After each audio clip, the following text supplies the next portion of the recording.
আজ আখের মোনাজাতের মধ্য দিয়ে শেষ হচ্ছে ৫৮তম বিশ্ব ইজতেমার এবারের আসর।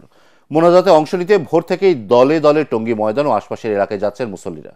দুপুর ১২টায় আখেরে মোনাজাত পরিচালনা করবেন তাবলিগ জামাতের শীর্ষ মুরব্বী মাওলানা সাদের ছেলে মাওলানা ইউসুফ বিন সাদ।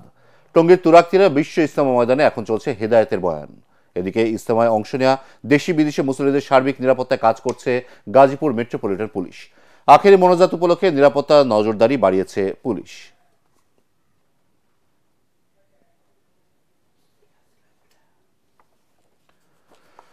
দর্শক, এই মুহূর্তে ইজতেমা ময়দানে আছেন সহকর্মী মিজান শাহজাহান। আমরা সরাসরি চলে যাচ্ছি তার কাছে। মিজান, শেষ পর্বের ইজতেমায় অংশ নিতে কেমন মুসল্লির উপস্থিতি দেখছেন? সাগর, আপনাকে ধন্যবাদ। এখন হেদায়েতের বয়ান চলছে। সকাল ৯:৩০টার দিকে এই হেদায়েতের বয়ান শুরু হয়েছে। আপনি যেমনটি নিউজে বলেছেন, হেদায়েতের বয়ান করছেন তাবলিগ জামাতের শীর্ষ মুরব্বী দিল্লির মাওলানা সাদের বড় ছেলে মাওলানা সাদ বিন ইউসুফ। তিনি মূলত উর্দু ভাষায় বয়ান করছেন, আর তার বয়ানের বাংলা তর্জমা করছেন মাওলানা মুনির বিন ইউসুফ। এর আগে আজকে ফজরের নামাজের পরেও দিল্লির আরেকজন মুরব্বী মাওলানা মুরসালিন, তিনি উর্দুতে বয়ান করেছেন। তার বয়ানের বাংলা অনুবাদ করেছেন মুফতি আজিমউদ্দিন। এই বয়ানের মধ্য দিয়ে তারা মূলত ইসলামের যে দাওয়াত মানুষের কাছে পৌঁছে দিচ্ছেন, তা হচ্ছে যে মানুষের ঘরে ঘরে যেতে হবে, ইসলামের দাওয়াত দিতে হবে। যেসব এলাকায় তৃণমূল পর্যায়ে মানুষ ইসলাম সম্পর্কে জানে না, কালিমা জানে না, নামাজ জানে না, রোজা সম্পর্কে তারা সচেতন নয়, তাদের মধ্যে নামাজের প্রতি, রোজার প্রতি, কালিমার প্রতি একটি সচেতন বোধ তৈরির মাধ্যমে তাদের বুঝিয়ে শুনে ইসলামের দিকে নিয়ে আসতে হচ্ছে। এই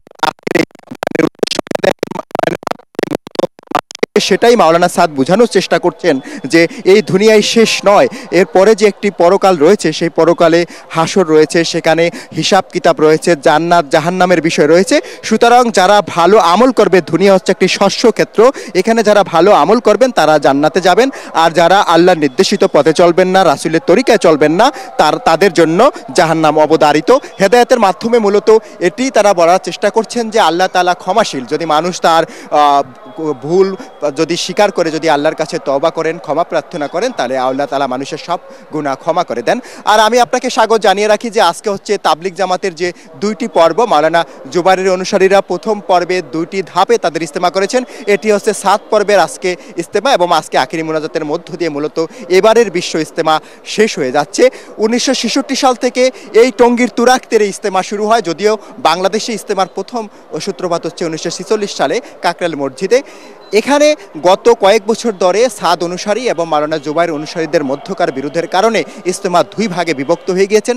সাধারণ মুসল্লি যারা এসেছেন তারা বলছেন যে আগামীতে তারা এমন একটি ইজতেমা চান যেখানে সাদ অনুসারী জুবাইর অনুসারী বলে কোনো কথা থাকবে না, এবং পৃথক পৃথক ইজতেমা হবে না, একটি অভিন্ন ইজতেমা হবে যেখানে সবাই নবী রাসূলের তরিকা অনুযায়ী বয়ান শুনবেন এবং সেটি আমল করার চেষ্টা করবেন। সেরকম একটি অভিন্ন ইজতেমা আয়োজনের দাবি আজকে এখানে মুসল্লিরা করেছেন। সাগর, দুপুর ১২টায় মাওলানা সাদের বড় ছেলে মাওলানা ইউসুফ বিন সাদ আখিরি মোনাজাত পরিচালনা করবেন। তখন আপনার এই ইজতেমা শেষ হবে, সে সময় আপনাকে এই বিষয়ে আরো বিস্তারিত জানাতে পারবো। এই মুহূর্তে এই হচ্ছে ইজতেমার মাঠে আমার কাছে সবশেষ খবর।